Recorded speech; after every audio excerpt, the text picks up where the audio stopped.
Hello and welcome back guys. आप मेरे साथ देख रहे हो BSc third year in organic chemistry chapter first. ठीक है। संयोजकता बंध सिद्धांत की सीमाएं क्या है। आपने 11th क्लास में बहुत ही अच्छे तरीके से पढ़े होंगे। यदि जो ज़्यादा ही पहले पढ़ा हो और अभी गैप किए हैं उनको पता होगा। ठीक है। तो संयोजकता बंध की सीमाएं, तो इसमें कुछ कुछ कमियां भी होती हैं, कुछ कुछ दोष होते हैं। ठीक है।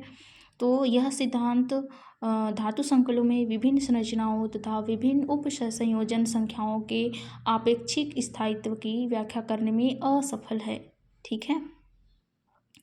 उसके अलावा आप नीचे देखेंगे कॉपर की केवल विकृत अष्टफलकीय संकुल मतलब डिसऑर्डर ऑक्टाहेड्रल कॉम्प्लेक्स बनाने की प्रवृत्ति होती है, भले ही सभी 6 लिंगेड समान हो। ठीक है।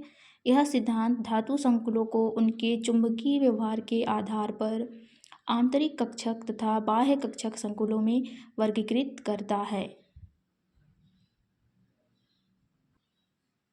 आगे देखेंगे, इस सिद्धांत के अनुसार संक्रमण धातु संकुलों के रंग तथा चुंबकीय आघूर्ण संकुल के धातु आयन में उपस्थित अयुग्मित इलेक्ट्रॉन के कारण होती है। अतः उनके स्पेक्ट्रम तथा चुंबकीय आघूर्ण में एक परिमाणात्मक संबंध होना चाहिए, किंतु यह सिद्धांत इसकी व्याख्या नहीं करता। इस सिद्धांत के अनुसार धातु लिंगेड संबंध गुणात्मक है। ठीक है। इसके नीचे देखिए, यह सिद्धांत संकुल बनने के पश्चात धातु तथा लिंगेड के गुणों में आय परिवर्तन को स्पष्ट नहीं कर पाता। इस सिद्धांत में धातु आयन को अधिक महत्व दिया गया है, जबकि लिंगेड के महत्व को स्पष्ट नहीं किया गया है। अब नीचे देखेंगे, यह सिद्धांत संकुल आयनों में अनुचुंबकत्व की ताप पर निर्भरता को स्पष्ट नहीं कर पाता। यह सिद्धांत समान संकुलों के आपेक्षिक अभिक्रिया वेग को स्पष्ट करने में असमर्थ है।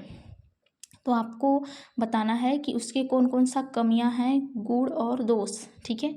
आपको पूछा जाए तो इनमें से कोई 5 बताएंगे तो आप 5 बताएंगे। ठीक है। आप नीचे देखेंगे क्रिस्टल क्षेत्र सिद्धांत। ये क्वेश्चन आया था जब मैं एग्ज़ाम दी थी तो एक बार। ठीक है। तो अभी आप देख रहे थे मेरे साथ इनऑर्गेनिक केमिस्ट्री का। ठीक है। ये संयोजकता बंध सिद्धांत की सीमाएं क्या है, यदि आता है तो आप ये लिखेंगे, जिसको वैलेंस बॉन्ड थ्योरी कहते हैं। ठीक है।